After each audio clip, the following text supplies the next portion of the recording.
Hello guys and girls, CA Pratik Vinay ने with this side. कैसे हो आप सब लोग? I hope you all must be doing well. इस एमईपीएल के सीए चैनल पे आपका तहे दिल से स्वागत है। सर, ये वीडियो किस लिए है? ये वीडियो आपके पेपर रिव्यू के लिए है, टैक्सेशन का। यस, जो आज टैक्सेशन का पेपर हुआ उसके रिव्यू के लिए ये वीडियो है। यस, जो सिर्फ फर्स्ट ग्रुप देने वाले हैं इसे आराम से देख सकते हैं।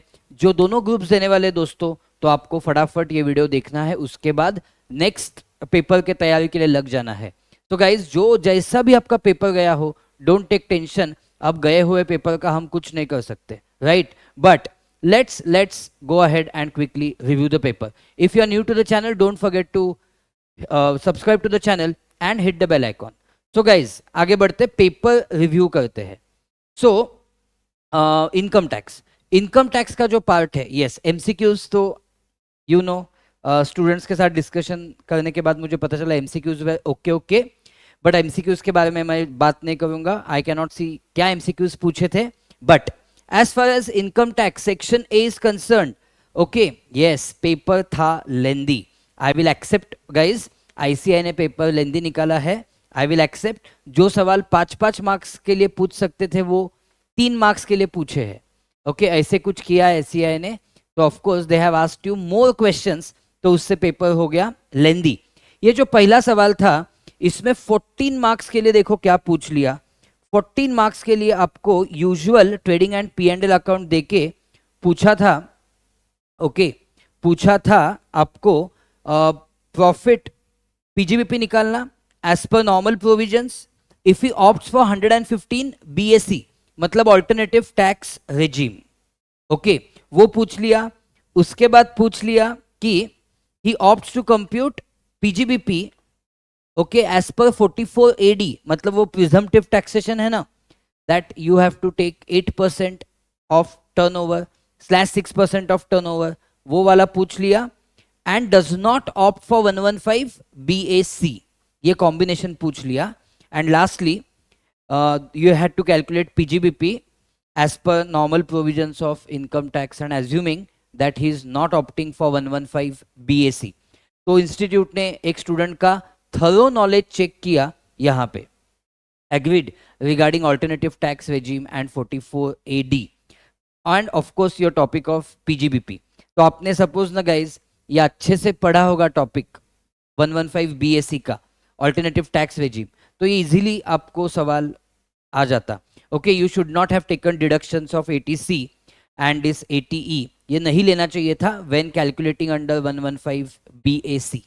ओके, चलो बाकी आई hope you all must have done this absolutely correctly. 80G का डिडक्शन मुझे दिख रहा है यहाँ पे, नेशनल चिल्ड्रंस फंड, वो आई होप आपने लिया है when calculating as per normal provisions, but नहीं लिया है when calculating as per alternative tax regime. Okay, of course आगे जाके मैं आपको डिटेल्ड सॉल्यूशन दूंगा, बट यस, आज के इस सेशन में द पॉइंट इज फटाफट से रिव्यू करना। तो दोस्तों, कुछ स्टूडेंट्स का कंसर्न हो सकता है कि सर हमें श्योर नहीं है कि एंड तक हम अच्छे से पहुंच पाए कि नहीं, हमारा फाइनल आंसर सही है कि नहीं, ये हमें नहीं श्योर।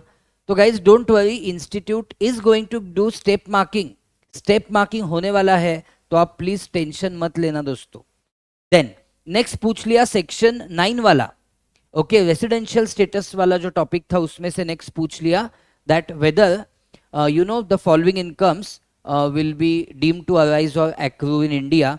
तो इसमें 6 ट्रांजैक्शंस पूछ लिए, 6 एक्टिविटीज आइटम्स पूछ लिए, और ये देखो 3 मार्क्स का पूछा। मैं बोल रहा हूँ ना, थोड़ा इंस्टीट्यूट ने मार्क्स के बारे में कंजूसी की है, राइट, पूछते वक्त। ओके, तो ये भी हो सकता था 6 मार्क्स के लिए, बट ये दे दिया 3 मार्क्स का। Okay, for example, higher charges paid outside India for use of machine situated in India. Now when use of machine is in India, वो होने वाला है टैक्सेबल इन इंडिया। एनीवेज, आपको ये टॉपिक बहुत अच्छे से पता है, तो I am quite sure you must have attempted this very well.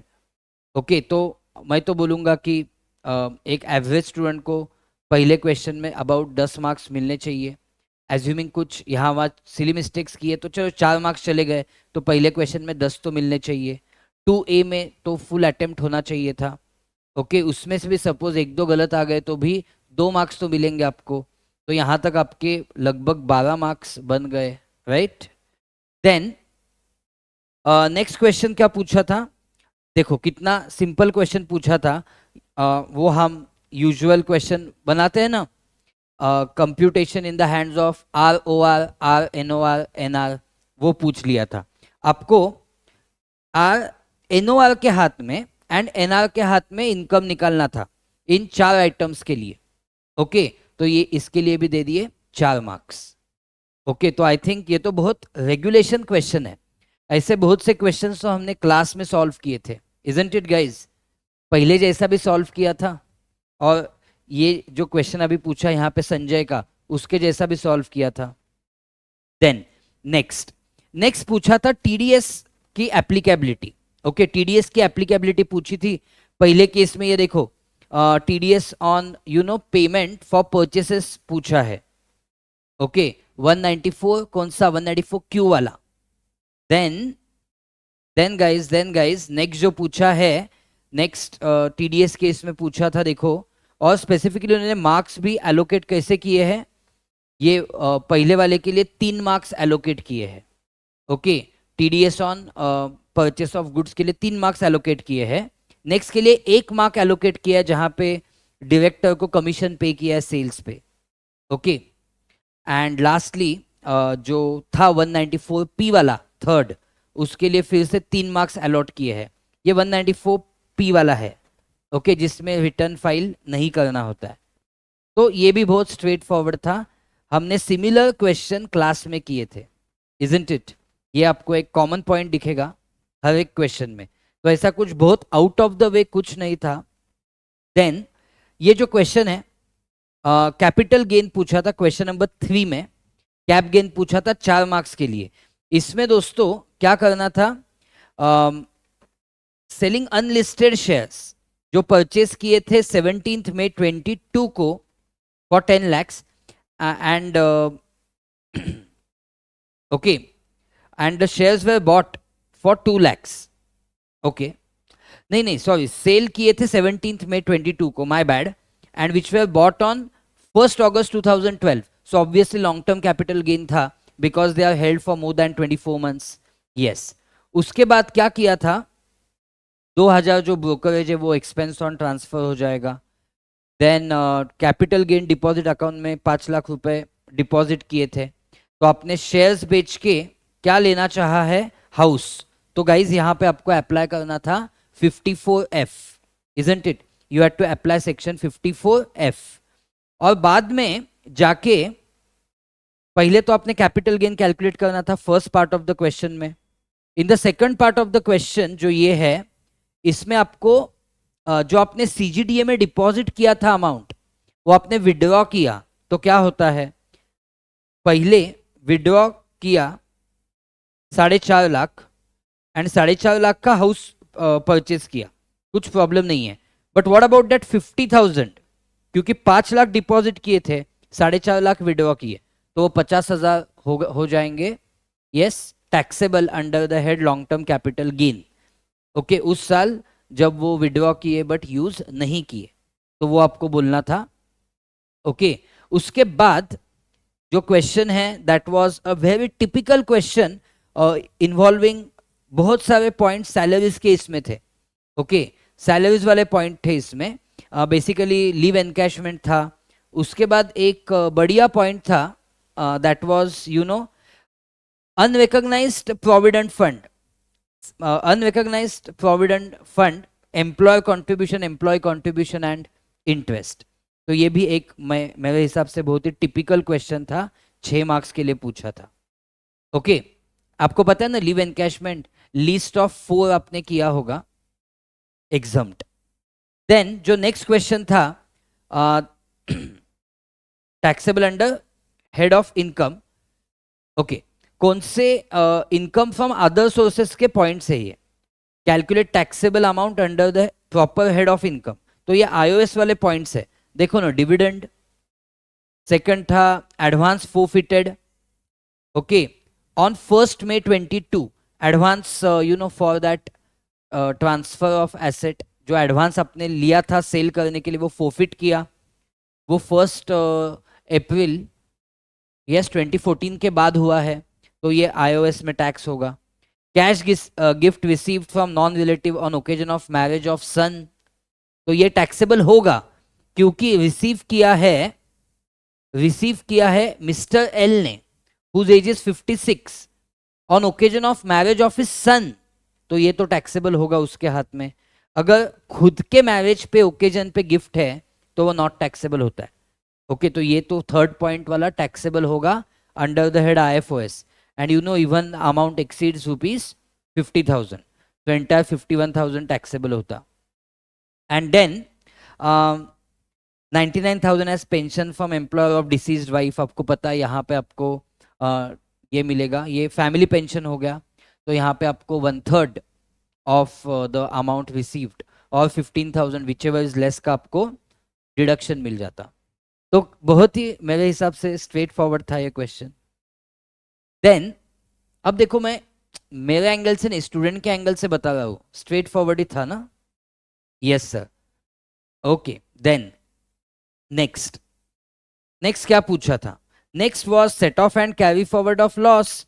जो हम set off and carry forward का loss, set off and carry forward of loss का जो क्वेश्चन सॉल्व करते हैं ना, टिपिकली वैसे ही क्वेश्चन था।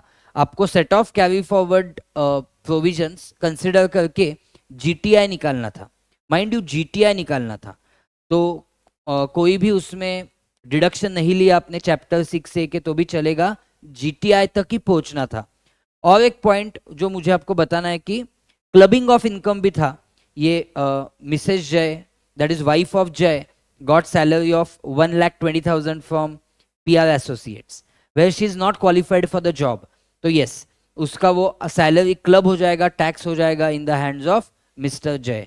आई एम क्वाइट श्योर ये 7 मार्क्स तो आपके लिए एकदम केक वॉक रहे होंगे, right guys?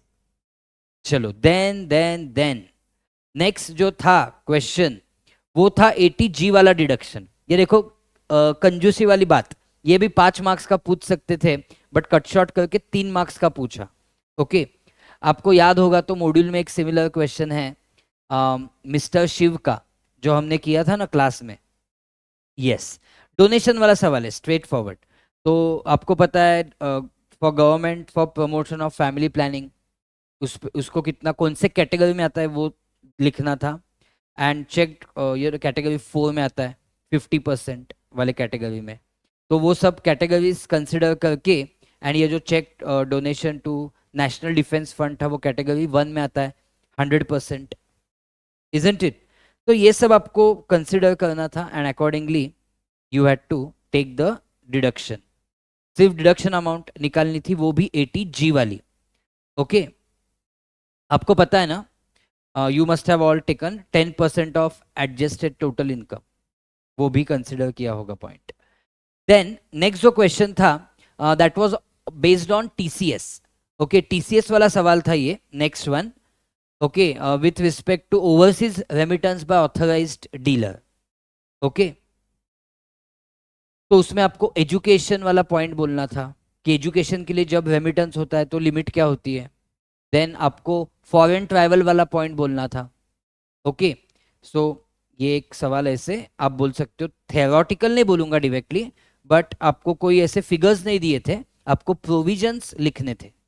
Okay, and then इसको ऑप्शन था TRP वाला सवाल, टैक्स रिटर्न प्रिपेयर जो होता है ना, कौन एलिजिबल है, उसके education qualifications and persons not entitled to act as TRP।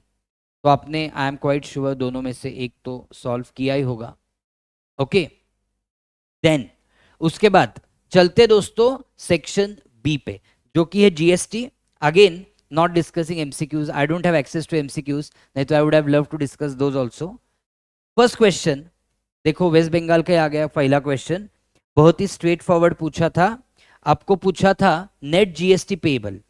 Okay, net GST payable पूछा था giving details of all outward supply, all inward supply, isn't it? So output tax minus input tax credit, net GST payable।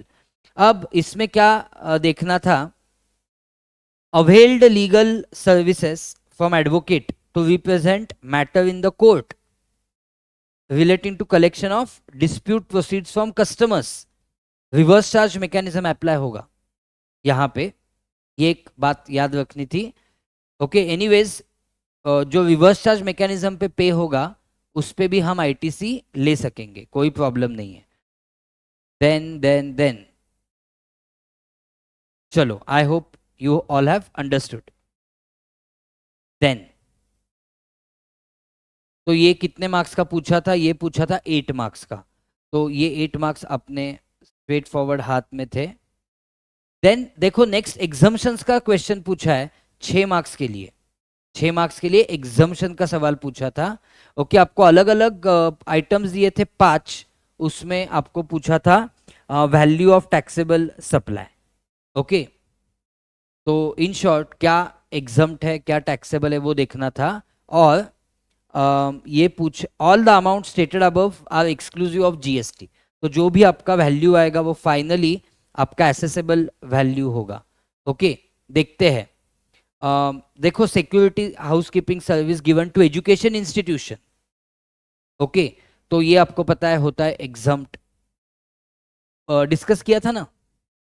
Yes then honorarium for participation as guest anchor, ये तो taxable होगा, कुछ problem नहीं है। Sum received as hiring charges for non AC contract carriage, isn't it? Then amount receive from provision of training in recreation activities of music, individual ने दिया होगा, ये तो एग्जम्प्ट है। यस मिस्टर धनवान, तो एग्जम्प्ट होगा। तो गाइज एकदम ऐसे स्ट्रेट फॉरवर्ड आइटम्स थे, ऐसा कुछ एक्सक्लूसिव नहीं था। Okay and renting of residential flat to mister Sahil, ये जो था registered person under GST, yes तो ये होता है टैक्सेबल, इजंट इट? बट ये होता है taxable on reverse charge basis. चलो so I hope you have attempted it well. मुझे कमेंट करके पक्का से बोलना दैट आपको पेपर कैसे लगा है। ओके देन गोइंग अहेड, ये whether it is a supply और नॉट ये पूछा गया है फॉर 2 + 2 4 मार्क्स। ओके देखो देन नेक्स्ट पूछा गया था question on E way bill. Okay E way bill का सवाल पूछा गया था, तो I think again a straight forward question, कुछ फर्क नहीं पड़ता even if I am purchasing from a person who has opted for composition scheme. Okay then of course हम डिटेल्ड सॉल्यूशंस का वीडियो तो लेके आएंगे, this is my first hand opinion on the paper, ये समझ लो आप। ओके देन नेक्स्ट पूछा था with respect to your composition scheme, issue of E invoice का एक्चुअली क्वेश्चन है। ये तो हो गया 7A। Question 7B is in regard to yes whether E invoice would be required to be issued in this case. Okay ये सवाल था, तो ऑफ कोर्स आपको एग्रीगेट टर्नओवर देखना है बस। If aggregate turnover was exceeding 10 crore you will have to issue E invoice. Okay then guys उसके बाद क्या पूछा था? Yes utilisation of amount in E credit ledger, ये पूछा था आपको। Okay Mr. Atul of Chennai, registered dealer under GST. He has opening balance of 1,20,000 IGST lying in e-credit ledger. Okay. A legal proceeding has been initiated under GST which resulted in tax liability of 80,000. Okay. He agrees with the tax liability and wants to use the balance lying in e-credit ledger. So of course, ये output tax है, तो yes.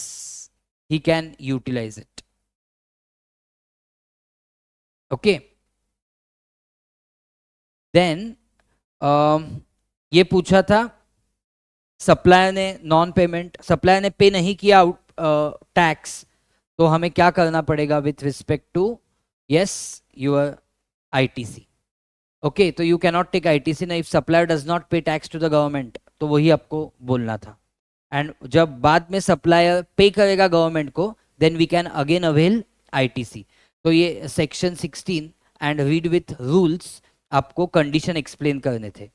उसके बाद आपको बोलना था regarding yes procedure for revocation of cancellation. Okay, and तो जो अपना सेक्शन 30 है ना revocation of cancellation, you have to talk about that along with the procedure. तो यस ये एक प्रोसीजरल क्वेश्चन पूछ लिया इंस्टीट्यूट ने. एंड लास्टली पूछा था that is unable to file GSTR 1, reason being showed that taxable person under GSTR 1 which has been filed in respect of last tax period exceeds tax payable under GSTR 3B. Okay, तो आपको rule 88C का यहाँ पे procedure explain करना था that how we will now file the return. तो guys ये 5 marks का. हाँ, तो और था बीच में 8A कि यहाँ पे आपको 2 ऑप्शंस दिए हुए थे. Okay, accordingly you had to go ahead and solve this. So I hope guys overall the paper would be nice for you. Don't worry, जैसा भी आपको पेपर गया है you don't need to worry at all at this stage. Okay, आपका अगर एक ही group था so no problem, now enjoy for few days. Okay, and आपके अगर दोनों ग्रुप्स है तो आपको ऑप्शन ही नहीं है, गो ahead and start studying. And दोस्तों एक याद रखना, कोई भी स्टूडेंट को 100 आउट ऑफ 100 अटेम्प्ट करना नहीं आता है. Right guys, everyone can. You know 70-80 का भी आपका अच्छे से अटेम्प्ट हुआ है तो you should be happy at this stage. Okay, and of course they will give you step wise marking as well. तो गाइज ये था मेरा opinion about today's paper. It was I would say not very tough paper.